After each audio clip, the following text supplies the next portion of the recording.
সাত পুকুরে যারা মাছ ধরতেছে তাদের মধ্যে এই ভাই লোকে আজকে ছক্কা মারছে, বস্তা ভরে ভরে ব্যাগ ভরে ভরে মাছ বাইতে বাড়াই দিছে। ভাই কয় বস্তা ধরলেন মাঝি ভাই আজকে? এক ব্যাগই মারছেন। তাহলে সকাল থেকে আপনি মনে সবচেয়ে বেশি মারছেন নাকি? মনে হয় আমি যে তোরে আসা পরে দেখলাম। ভাইয়ের নাম কি? আমার নাম আলমগীর। আলমগীর বাড়ি? বাড়ি কলাকোপা সারিং বাড়ি। কলাকোপা সারেং বাড়ি। যাক, মাছ এখন থলির মধ্যে আছে না? এখন একটা আছে, কাতল আছে একটা। দেখান তো দেখি কাতলটা টান দিয়ে। কাতলটা তো এসে পড়ে গেছে। এটা একটা কাতল দেখা যাইতেছে, মোটামুটি ভালো সাইজেরই।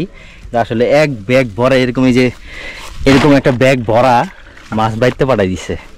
আমি যখন প্রথম আসি, যাক দেখানোর সৌভাগ্য নেই, কারণ ওই কর্নারে ছিলাম, আস্তে আস্তে আসলে যাবো থামায় রাখা যাবো জন্য আর তো জোর করিনি আর কি।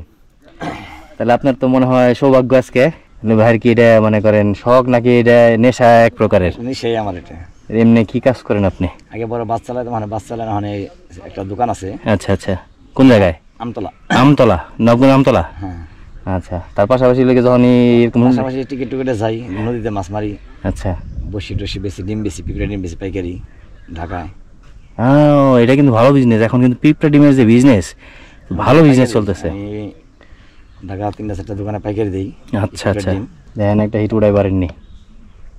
মাছ তো এমন সময় ধরে দেখান যায় না আসলে, অনেক অপেক্ষা করে থাকতে হয়।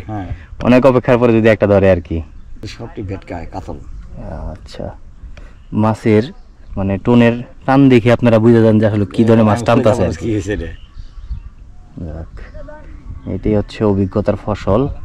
টুন ভালোই টানতেছে, এনে কতটুকু দেখা যেতেছে। টুনটা ভালো টানতেছে। যদি একটা হিট উঠে, একটা মাছ পাওয়া যায়, ছোট হোক আর বড় হোক, মাছ ধরাটাই হলো বড় কথা।